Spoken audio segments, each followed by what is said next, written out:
A pergunta vem de Minas Gerais, também da UniBH, sobre como deve ser a relação entre mantenedor e mantida, de tal forma que a instituição tenha efetivamente assegurada a autonomia necessária e a mantenedora a preservação e a ampliação do seu patrimônio e o cumprimento de seus objetivos jurisdicionais. A mantenedora, na verdade, é a responsável primeira pelo cumprimento da missão institucional. É ela que é a zeladora da missão. Ao contrário do que as pessoas às vezes imaginam, que é a instituição de ensino superior que é responsável pela missão. A instituição de ensino superior é responsável, dentro do que se entende como a estrutura correta, pela operação visando a missão.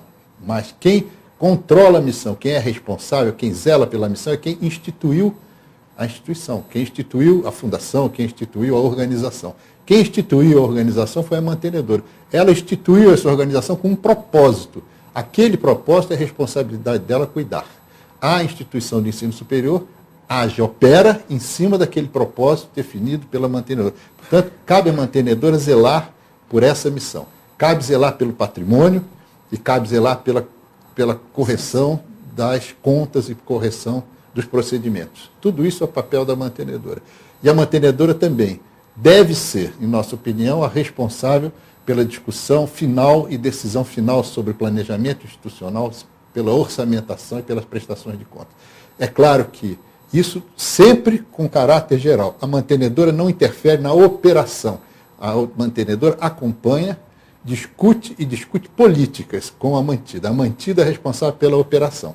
E ela apresenta à mantenedora sugestões de como operar melhor, como cumprir melhor sua missão, como se organizar para que ela seja mais eficiente, mais eficaz e que tenha mais qualidade. Mas, em última instância, sempre vai para a mantenedora, sempre vão para a mantenedora as grandes decisões, porque ela, como eu disse, é a responsável pela missão.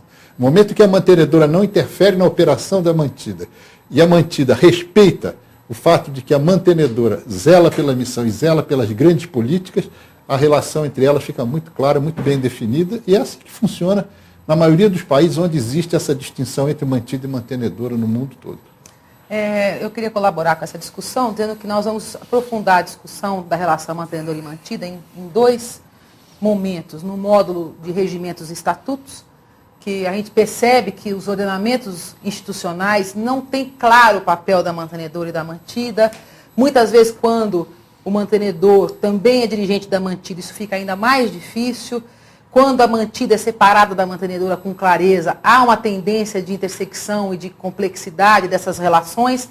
E vamos falar nisso também na questão da estrutura das instituições, né? O professor Roberto colocou isso muito bem, a necessidade de trabalhar autonomia e, ao mesmo tempo, responsabilidade. Então, a universidade tem autonomia, mas não tem soberania, a instituição de ensino, e, ao mesmo tempo, a instituição de ensino tem que respeitar que a mantenedora, em última instância, aprove as grandes questões e defina as grandes políticas, pelo menos as que saem do Conselho Universitário têm previsão de ser analisadas, né, pelo Conselho da Mantenedora. Então, é um assunto que nós vamos discutir depois nos outros módulos, mas realmente, como o professor Roberto colocou, em linhas gerais, exatamente o que ele colocou.